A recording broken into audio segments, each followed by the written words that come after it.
Ron DeSantis races to the right as he tries to wrestle the Republican presidential nomination away from frontrunner Donald Trump. But could the Florida governor be even too extreme for the Republican electorate? All that and more now on Graph's Grievances.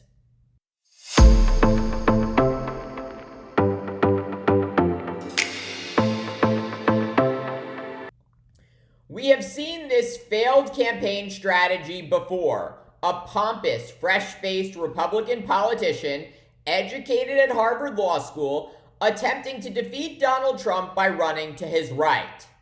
That was the story in 2016, when Texas Senator Ted Cruz tried to consolidate conservatives and emerge as Trump's main rival for the Republican presidential nomination.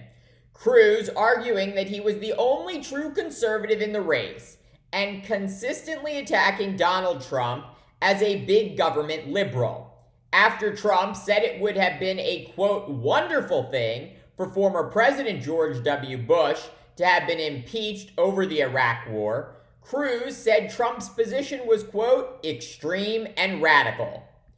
Cruz and Trump also clashing over Social Security. Trump promising he would not cut Social Security payments or raise the retirement age, insisting the entitlement program was sacrosanct. Cruz, on the other hand, campaigning on reducing benefits, raising the retirement age, and capping cost of living adjustments. The two finalists for the GOP nomination also going to battle on abortion. Cruz making Trump's past support for the medical procedure a frequent line of attack. Yet despite being more conservative and politically consistent than Trump, Cruz was eventually defeated by the Manhattan businessman for the nomination. This following a knockdown, drag-out fight.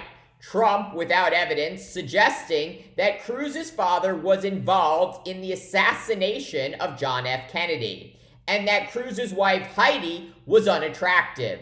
Cruz, in return, calling Trump a, quote, pathological liar and narcissist who was proud of being a, quote, serial philanderer. But at the end of the day, Republican primary voters making clear they were not looking for the most conservative or family values candidate to be their nominee.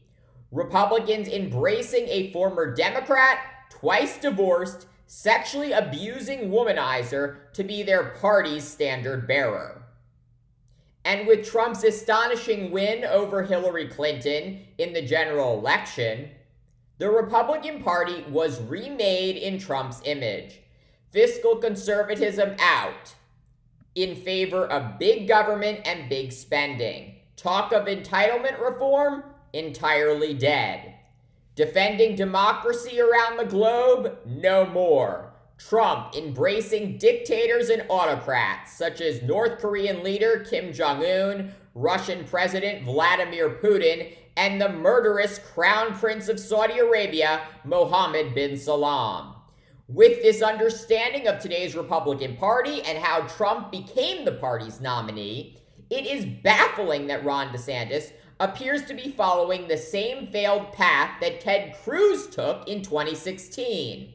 Since announcing his run, DeSantis has been aggressively running to Trump's right. In Iowa and South Carolina, DeSantis touting the ultra-conservative policies he signed into law in Florida, such as a 6-week abortion ban and a prohibition on classroom discussion of gender identity and sexual orientation. And in the libertarian-leaning New Hampshire, DeSantis highlighting his war against woke corporations, such as Walt Disney World, that has cost his state an estimated $1 billion in investments. For his part, Trump sticking with what works and won him the nomination in 2016. Trump painting DeSantis as too extreme, saying the 6-week abortion ban DeSantis just signed into law is, quote, too harsh. Trump also reminding primary voters that DeSantis voted to cut Social Security and Medicare when he was in Congress. And so far, Trump's attacks appear to be working. the former president widening his lead over DeSantis among Republican primary voters, according to a new Yahoo News YouGov survey. If DeSantis wants to really win the Republican nomination, he should focus on consolidating the anti-Trump, maybe Trump Republican vote. But running to Trump's right is not the way to do this. Anti-Trump, maybe Trump Republicans are generally more moderate, higher educated, and don't want to vote for an extremist seeking to control every aspect of their life, such as Ron DeSantis. Thanks for watching Kraft's Grievances. Let me know what you think.